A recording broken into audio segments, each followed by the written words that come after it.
আমরা দীঘা পৌঁছে গেছি, তো এখন আমরা শঙ্করপুরে যাচ্ছি। ভিউটা দেখো বাইরে, ওই দিকটা ঘুরিয়ে দেখাও।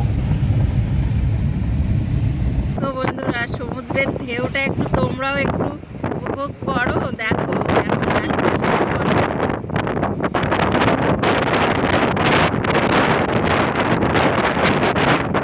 সব এখন টান টান উত্তেজনায় আছে আর কি এই সমুদ্রে ইয়েতে। মানে এই জায়গাটা বিশেষ করে বেশ ভালো লাগে। মানে সবে এসে দেখবা, যখন সমুদ্রে তোমরা এসে পৌঁছাবে, পৌঁছানোর পরের যে ফিলিংসটা ওইটা সব থেকে বেশি। তারপরে তো মানে এটা আর থাকে না। এই এখন যে ফিলিংসটা পাচ্ছে না, এখানে সারাদিন যখন থাকবে তখন আর এই ফিলিংসটা পাবে না।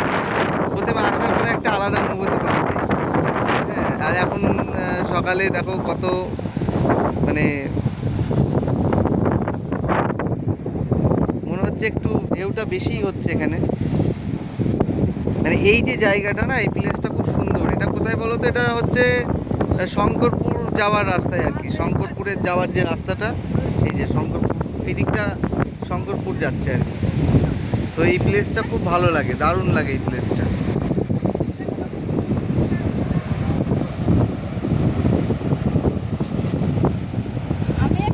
আর ওইদিকে পার হতে পারছে না, এত শরীর ভারী নিয়ে কি করে যাবে ওখানে?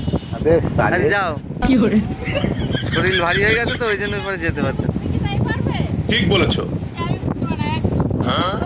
শরীর ভারীর কথা বলি সবার রাগ হয়, সেটা আমি জানি। বলেন কি?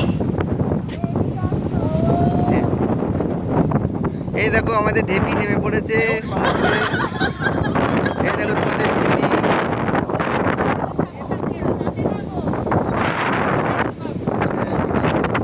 নেমে পড়েছে।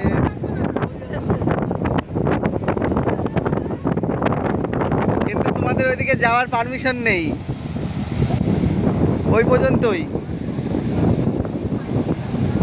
এই সাইড দে, সাইড দে, এইদিকে দাঁড়া, এইদিকে দাঁড়া তোরা।